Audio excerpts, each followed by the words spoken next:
दोस्तों, आज की हमारी कहानी बिल्कुल रियल और सच्ची है। मैं आपको एक किस्सा बताने जा रहा हूँ।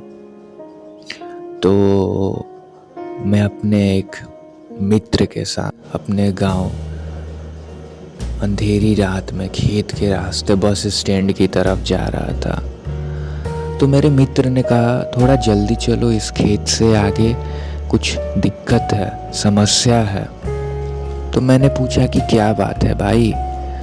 तो उसने बार बार बात को टालने की कोशिश किया, लेकिन मेरे ज़्यादा दबाव डालने पर उसने पूरा किस्सा सुनाया। बहुत साल पहले अपने गांव से रात को इन्हीं खेतों से एक आदमी गुजर रहा था। रास्ते में वो शौचालय करने के लिए एक पेड़ के नीचे रुक गया।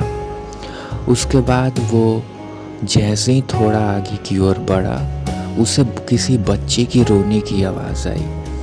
तो उसने सोचा रात को पहरा देने वाला बच्चा होगा, जो रात में पहरा देते हैं उनका कोई बच्चा होगा।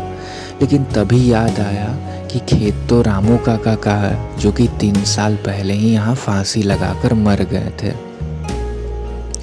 वो आदमी सहमे हुए कदमों से आगे बढ़ता रहा और उसके दिमाग में उन लोगों की बात याद आई कि इस खेत से गुजरते वक्त रात को कभी पीछे नहीं मुड़ना। कोई रास्ता पूछे तो उसको आंखों और पाँव को मत देखना।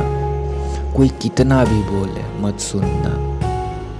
ये सब बातें दिमाग में सोचने से उस आदमी की हालत बहुत बुरी हो गई और सोचने लगा कि वो यहाँ पे क्यों आया। वो जैसे जैसे आगे बढ़ता वैसे वैसे बच्ची की आवाज़ और तेज़ होती जा रही थी। ऐसा लग रहा था जैसे उसके साथ ही चल रहा हो।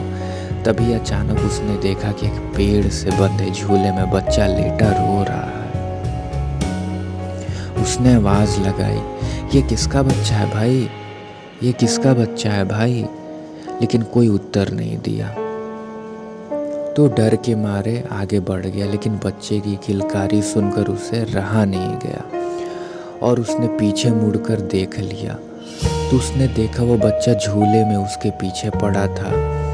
रहम के मारे उसने उस बच्चे को गोद में उठाकर भागने लगा। थोड़ी देर बाद वो बच्चा उसे भारी लगने लगा और देखकर चौंक गया। उसके पैर लंबे हो गए, ज़मीन छूने वाले थे। उसने घबराकर बच्चे को गोद में गिरा दिया। जो बच्चा था उसे गोद से गिरा दिया। जैसे ही वो बच्चा गोद से गिरा तो वो बच्चा बड़े आदमी की तरह जोर जोर से हंसकर बोला, तू आज तो बच गए। अगर मैं पैर ज़मीन छू लेता तो तुझे आज यहाँ कोई नहीं बचा सकता, तेरी मौत तय थी। ये कहते ही वो बच्चा गायब हो गया। वो इंसान गिरते पड़ते घर तक पहुँचा। घर पहुँचते ही बेहोश हो गया। जब उसे होश आया तो उसने सारे गांव वाले को कहानी सुनाई कि उसके साथ ऐसे हुआ। जैसे ही मैंने ये किस्सा सुना तो घबराहट के मारे बिना पीछे मुड़े ऐसे जोर से भागा और कभी भी उस प्रेत बाधित खेत से रात को नहीं गुजरा। तो दोस्तों, आज की हमारी कहानी बहुत छोटी थी। आप अगर हमारे चैनल पे नए हो तो सब्सक्राइब कर लेना। हम आगे और अच्छी से अच्छी कहानी आपके सामने